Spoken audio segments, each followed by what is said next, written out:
Hello, my name is Dr. Ron Darnell, and welcome to this video about arithmetic mean, introduction application.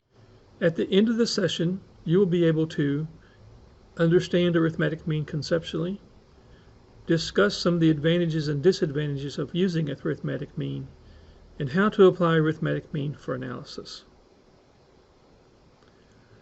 The arithmetic mean is often known simply as the mean. It's the average. It's a measure of the center of a data set. The arithmetic mean is calculated by adding up all the values and dividing the sum by the total number of values. For example, to find the arithmetic mean of the numbers 7, 4, 5, and 8, we add 7, 4, 5, and 8, and then we divide by the count of numbers, which is 4, so we have 24 divided by 4, which is 6. So we can say that the arithmetic mean, or average, of the numbers 7, 4, 5, and 8 is 6. To write equations for arithmetic mean measures of central tendency, we need to learn the mathematical notations used by statisticians. A sample of a population consists of observations, or n observations, which is denoted by the lowercase n, and the mean is denoted by the lowercase x bar. The notation is different when we're computing measures for the entire population, that is, for the group containing every element that we're describing. The mean of the population is symbolized by the Greek letter mu. An arithmetic mean that characterizes a sample is called a statistic, and it is noted by using the x bar symbol. In simple words, a statistic is any numerical quantity that characterizes a given sample or data set or some aspect of it.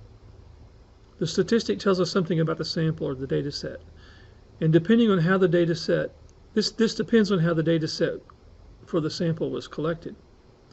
The statistic may inform us or infer something about the characteristics of a population.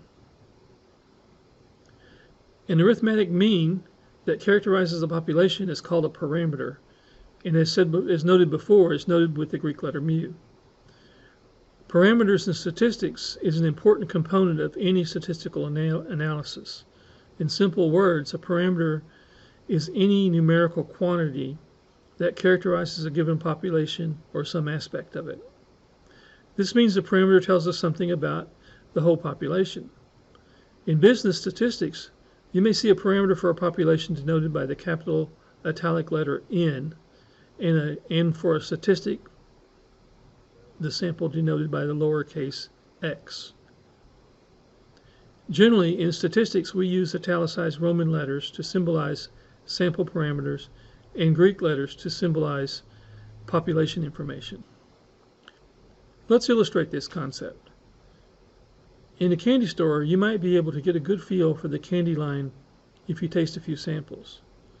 But how confident are you that your sampling method was not skewed? Perhaps the candy that day was extra fresh and tasted wonderful, or perhaps the flavors offered were ones that you just didn't care for. If you had the opportunity to taste everything in the store, the entire population of candy in the store, you could offer an excellent opinion about the parameters of the candy line. But with sampling, all you have is a statistic, and all you can do is infer or estimate information or characteristics about the candy line. Arithmetic mean is easy to calculate. You just simply add and divide. It works well for lists that are simply combined or added together. It's intuitive. It's the number in the middle pulled up by large numbers and brought down by smaller ones. It can be skewed by outliers. The arithmetic mean doesn't deal well with widely varying samples or not continuous data. For example, the average of 100, 200, and negative 300 is 0, which is very misleading. Let's explore the arithmetic mean further with an example. Most of the time when we refer to the average of something, we're talking about its arithmetic mean. This is true in cases such as average temperature, the average life of a flashlight battery, and the average corn yield from an acre of land.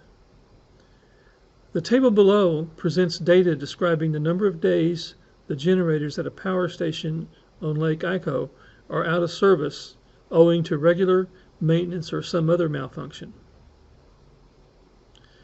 To find the arithmetic mean, we sum the values and divide the number by the number of observations. In the example, the average of 8.8 days would be the mu, the population mean, if the 10 generators were the entire population. It would be the lowercase x or x bar if the 10 generators were a sample drawn from a larger population of generators. The arithmetic mean is another name for the mean or average. When someone talks about the mean of a data set, they're usually talking about the arithmetic mean. Most people just drop the word arithmetic. It's called a different name to set it apart from other names found in math, including geometric mean, for example. The mean is influenced by outliers, so it isn't always a good indicator of where the middle of the data is. For data sets that have either a lot of low values or a lot of high values, the median is often a better way to describe the middle. Finding the arithmetic mean takes 2 steps. Add all the numbers up and then divide the number of items in your set. The arithmetic mean for a population is found the exact same way as a sample mean. The arithmetic mean maintains a place in business as well. For example, mean earnings estimates typically are arithmetic means. Say you want to know the average earnings expectations for 16 analysts covering a particular stock. You can simply add up all the estimates and divide by 16 to get the arithmetic mean. The same is true if you want to calculate a stock's average closing price during a month. Say there were 23 trading days in the month. Simply take all the prices for each day, add them up, and divide by 23, and get the arithmetic mean. The arithmetic mean is simple, and most people with even a little bit of math skill can calculate it. It's also a useful measure of central tendency, as it tends to provide useful results, even with large groupings of numbers. The arithmetic mean works great 80% of the time when many quantities are added together. Unfortunately, there's always those 20% of situations where the average doesn't quite fit. The arithmetic mean isn't always ideal, especially when a single large outlier can skew the mean by a large amount. Let's say you want to estimate the allowance of a group of 10 kids. 9 of them get an allowance between $10 and $12 a week. The 10th kid gets an allowance of $60. That one outlier is going to result in an arithmetic mean of $16, which is not a very representative of the group. In this particular case, the median allowance of 10 might be a better measure.